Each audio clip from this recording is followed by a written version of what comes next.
Hello guys, welcome back to our channel. আমার চ্যানেলে সবাইকে স্বাগত। আর আজকে নিয়ে চলে এসেছি নতুন একটা ভিডিও। তো দেখতে থাকো পুরো ভিডিওটা। সবাই কেমন আছো? আশা করি সবাই ভালোই আছো। আজ জন্মাষ্টমী পূজা, গোপালের জন্মদিন, তাই আমি এলাম বাড়ির পাশে বিশালক্ষী মন্দিরে গোপালের পুজো দেখতে। তো চলো তোমাদেরকেও দেখিয়ে দিই গোপালের পুজো। কার কার বাড়িতে জন্মাষ্টমীর পূজা হয়েছে কমেন্ট বক্সে কমেন্ট করে জানিও। তো চলো, এখানে প্রসাদ দিচ্ছে, প্রসাদ নিয়ে বাড়ি চলে এলাম। তো এবারে দেখাবো আমি অফিসের যে পুজো হয়েছিল, সেই অফিসের পুজোটাই তোমাদের দেখাচ্ছি। গোপালের পুজো হয়েছে, রাধাকৃষ্ণের মূর্তি। প্রথমে আমি অফিস থেকে বাড়ি এসে তারপরে গিয়েছিলাম বিশালক্ষী মন্দিরে পুজো দেখতে। আমার চ্যানেলটাকে সবাই সাবস্ক্রাইব করে নাও তাড়াতাড়ি। তো আমি একটু ভালো করে নমস্কার করে নিচ্ছিলাম। তো অনেকদিন পরে আমি লং ভিডিও দিলাম। আর আমাদের ঘরের গোপুসোনাটাকে দেখে নাও, কি সুন্দর।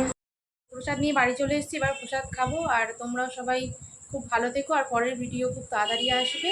আর চ্যানেলটাকে সাবস্ক্রাইব করে দাও তোমরা। আজকের মতো টাটা, গুড নাইট।